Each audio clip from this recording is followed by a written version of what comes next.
आरजू, ये बिलावल भुट्टो साहब कौन से लाला लैंड में रहते हैं? मुझे समझ में नहीं आता। मतलब अभी सुन रहे थे उनको, उन्होंने कहा स्ट्रेट ऑफ हॉर्मुज खुलवा दिया, अमेरिका ईरान की जंग में पीस ला दी।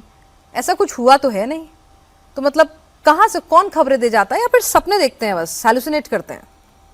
वो क्लेम जो था उसको मेरे ख्याल है, और आई थिंक वो टॉन्ट ही कर रहे थे इनके ऊपर कि अगर आपने ऐसा कर दिया है तो फिर जरा आप कश्मीर भी खुलवा दें, और अगर इतने ही पीस टॉक करवा के और लड़ाई बंद करवा सकते हैं तो फिर तो इनको बलूचिस्तान और केपीके में भी सब कुछ ठीक हो जाना चाहिए। वो आई थिंक वो इन पे टॉन्ट कर रहे थे, वो सीरियसली इनको कुछ अप्रिशिएट नहीं कर रहे थे।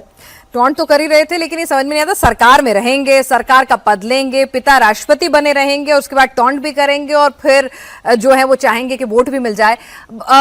मेजर जनरल भाटिया साहब, आपसे एक चीज समझना चाहेंगे कि यहाँ फिलहाल जो पाकिस्तान की स्थिति है, अगर हम देखें, हालांकि पाकिस्तान में इतिहास ही गवाह है, तख्ता पलट से लेकर हुक्मरानों को फांसी, मिलिट्री कंट्रोल, तमाम चीजें देखी हैं, लेकिन क्या मुनीर के टाइम में पाकिस्तान और ज्यादा बद से बदतर स्थिति में पहुंच गया है? बिल्कुल। ये जो आपको मैं पहले भी प्रोग्राम में कई बार बताया, ये जो कियानी डॉक्ट्रिन थी जिसमें फौज ने ये अडॉप्ट किया कि हम किंग मेकर्स रहेंगे, हम किंग्स नहीं बनेंगे। और क्योंकि उन्होंने मुशर्रफ के टाइम में देख लिया था, उन्होंने अयूब खान के टाइम में देख लिया था, जिया की जो डेथ हो गई थी प्लेन क्रैश में, उस समय उनको समझ आ रहा था कि it is better to be king makers than be kings. अब ये जो इन्होंने पॉलिसीज को अडॉप्ट की है, इसको एक बहुत, मैं कहता हूं कि बहुत ही मुश्किल दौर में पाकिस्तान इस समय गुजर रहा है, क्योंकि ये पॉलिसी को अडॉप्ट करके मुनीर ने जो कार्रवाई की है उससे पूरा देश अंदर से जल रहा है। ऑन टॉप ऑफ दैट कि जो सपोर्ट था, एक तरह से चाइना ने सीपैक में सपोर्ट डाला था, 60 से 80 बिलियन डॉलर्स उन्होंने प्रॉमिस किए थे, वहां कुछ नहीं हुआ।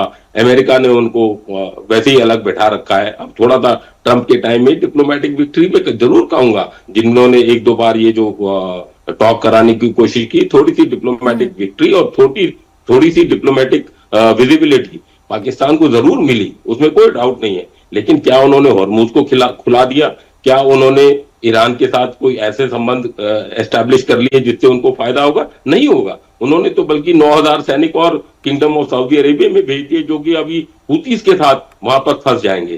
तो उन्होंने अपनी प्रॉब्लम्स को बढ़ाया ही है, और अपने देश को और जो फेल्ड स्टेट की तरफ है उस तरफ उन्होंने उसको ढकेला है। अगर आप इनकी और बाजवा साहब की दोनों की टेन्योर को आप देखेंगे तो बाजवा साहब बहुत मॉडरेट दिखेंगे आपको, जिस तरह की ये ज्यादा रेडिकल इन्होंने कार्रवाई भी की है, और ज्यादा परेशानियां जो है पाकिस्तान में वो अब आई हैं। क्योंकि उस समय ये भी था बाजवा साहब के टाइम में कि एक पॉपुलर लीडर जो था इमरान खान के रोल में वो हुकूमत कर रहा था, और थोड़ी सी स्टेबिलिटी पाकिस्तान में ज्यादा थी। तो अब जो स्टेबिलिटी है वो भी नहीं है, इकोनॉमिक हेफ्ट तो बिल्कुल नहीं है ही, और जो इनको जो पालते थे, चाहे वो चीन हो, चाहे वो यूएसए हो, चाहे वो ओआईसी कंट्रीज हो, उनकी तरफ से भी हैंड होल्डिंग कम हुई है। तो परेशानी जो है पाकिस्तान की अंडर मुनीर, मैं ये कहता हूं कि अगर 100% में अगर पहले 50% थी, तो ये उसको 75% तक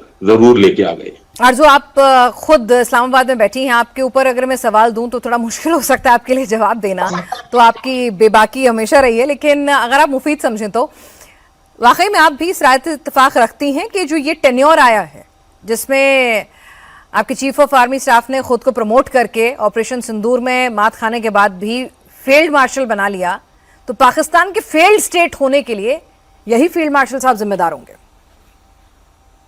देखिए, जिम्मेदार तो सभी होंगे, ये अकेले नहीं होंगे, इनका साथ देने वाले भी होंगे, पॉलिटिशियंस भी होंगे। जब पाकिस्तान में डिक्टेटरशिप आई है, जैसा बिल्कुल सर बात कर रहे थे कि पहले खुला कर आती थी, सामने पता होता था कि जी यहाँ पर इस वक्त फौजी हुकूमत चल रही है, लेकिन इस वक्त इन्होंने, ये किंग मेकर तो नहीं है, लेकिन हाँ ये जरूर है कि इन्होंने लोगों को सामने रखा है, और सिविलियन चेहरे सामने, और जिस वक्त कुछ गड़बड़ होती है तो वो जिम्मेदार ठहरा दिए जाते हैं, जी इन्होंने ऐसा कर दिया, प्राइम मिनिस्टर से कुछ नहीं हुआ, डिफेंस मिनिस्टर ने कर दिया। लेकिन असल में पपेट की तरह चला कौन रहा है ये तो सभी को पता है।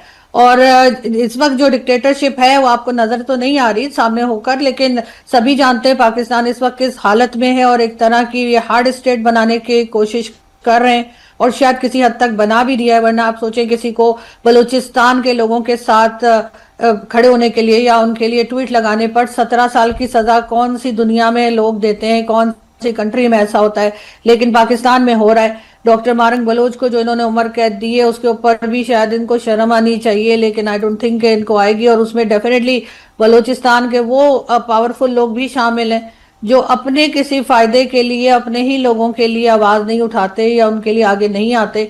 ऐसे में जाहिर है कि हमेशा से अमेरिका ने भी जो पाकिस्तान की मिलिट्री है उसी के हाथ मजबूत किए हैं। हम उन्होंने कभी सिविलियन गवर्नमेंट के नहीं किया, जब भी कोई गिरी है तो यही कहा गया कि अमेरिका ने गिरा दिया।